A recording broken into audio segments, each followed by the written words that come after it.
First Corinthians 11, verses 13 and 16. Don't say what you think it does. Hey, Shalom, guys. My name is Milwaukee, and this is my channel. And today we're going to be taking a closer look at the head coverings that are mentioned by Paul in First Corinthians chapter 11, verses 13 to 16. So first, let's read what Paul is saying here. Judge for yourselves. Is it proper for a woman to pray to God with her head uncovered? Does even nature itself not teach you that if a man has long hair, it is a dishonor to him? But if a woman has long hair, it is a glory to her, for her hair is given to her as a covering. But if anyone is inclined to be contentious, we have no such practice, nor have the churches of God. So first we're going to be looking at verse 13. Because of how many have been conditioned to read 1 Corinthians 11, 2 through 16, from the perspective of covered and uncovered relating to head covering garments, it is hardly a surprise that a version like the NRSV has, quote, judge for yourselves. Is it proper for a woman to pray to God with her head unveiled? More literally, Paul would ask, quote, is it proper that a woman pray to God uncovered? When akatakalumpus is approached from the meaning of, quote, with free-flowing long hair, akin to a pagan prophetess manifesting in a frenzy and or a prostitute advising her wares, then it is clear that the Corinth Messiah followers, it was not proper for a woman to pray in the public assembly with her hair let loose. Looking at verse 14. While discussions over covered and uncovered often center around thinking that head covering garments for religious purposes are being described, support for the covered and uncovered, indeed involving ancient hairstyle, finds its support from verses 14 and 15. Paul inquires, quote, do not nature itself teach you that for a man to wear his hair long is degrading? Verse 14, Godspeed, New Testament. Here, the verb of note is komeo, quote, wear long hair, let one's hair grow long, from BDAG, page 557. While there would surely be a variance from the first century period as to what would constitute inappropriate long hair to a man, it would need to be sufficiently long for a man to pull it up into a bun of sorts, hence being covered in verse 7. Now, commentary for verse 15. Contrary to dishonor being brought to a man who has long hair, Paul says, quote, but if a woman has long hair, it is her glory, verse 15a from the ESV. At the very least, hair is much longer on a woman than on a man, does distinguish a female and a male.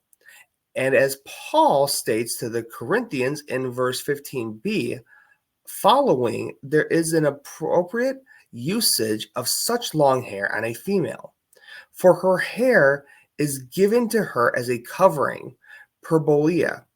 While often incorrectly rendered as covering, the term perbolia is actually, quote, that which is thrown around, an article of apparel that covers much of the body, covering, wrap, cloak, and robe, from BDAG, page 56. A mantle, from Thayer's Lexicon, page 57. A female's long hair to be viewed as a mantle is supportive of her being covered as involving her hair pulled up and arranged in a respectable manner, not freed loose and free flowing. And commentary for verse 16. As this vignette of Paul's letters closes, one gets the distinct impression that there have been a wide-scale observation of his instructions to not just in Corinth, but throughout the Mediterranean. Quote, but if someone wants to argue about this, we don't have such a custom, nor do God's assemblies. And this is from the Common English Bible. So now we're going to look at the conclusion of the matter regarding verses 13 and 16.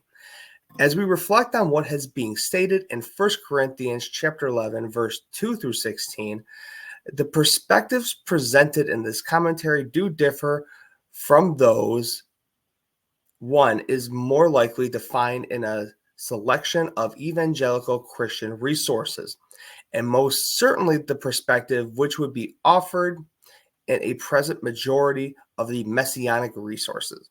It is difficult at first for us to consider, quote, covered and uncovered to relate to hairstyles which either communicate lewdness or promiscuity or a general disrespectfulness to wider society, but it is much better way for us to understand the issues.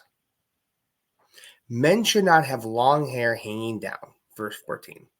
Women should have their hair put up, being covered, in verses 5 to 6, as being uncovered would mean letting the hair go.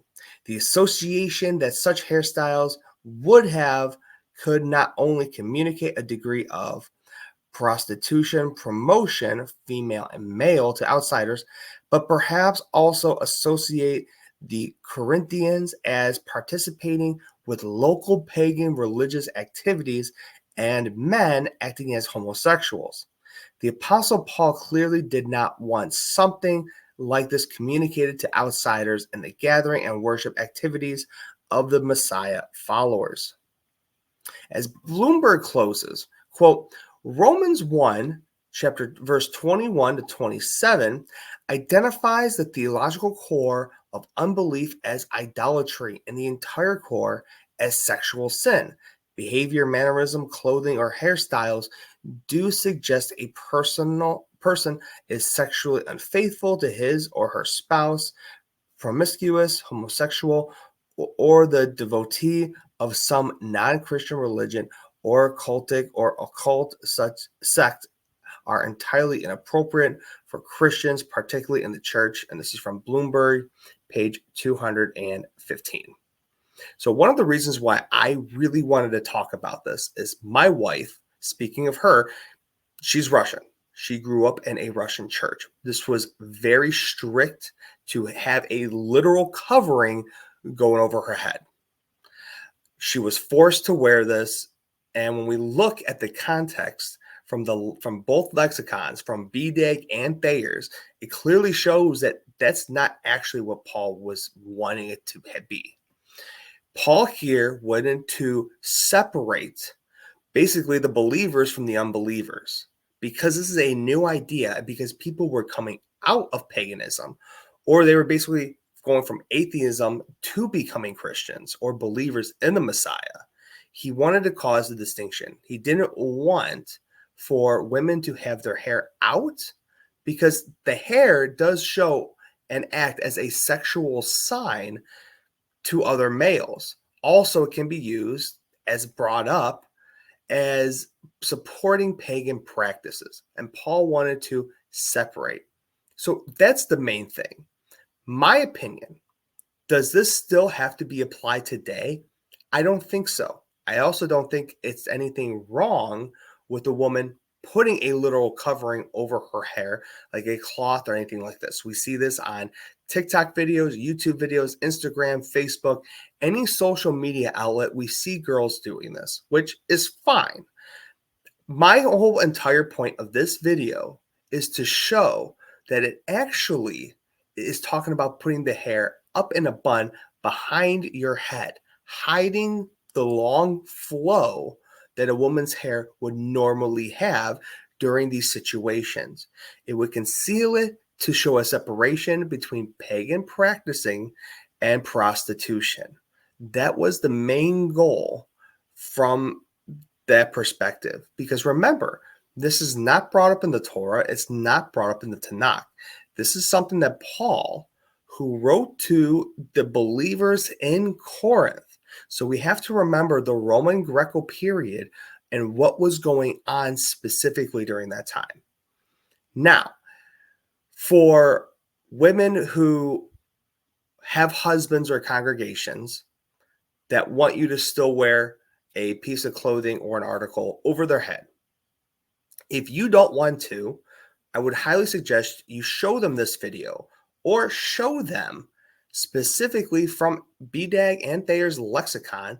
Bring up the interlinear, look at the exact words that are being used and how they are being defined, as to show that it's actually not a piece of cloth that goes and covers your head to hide your hair.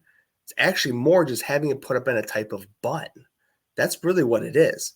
And show them the reason why it was for this.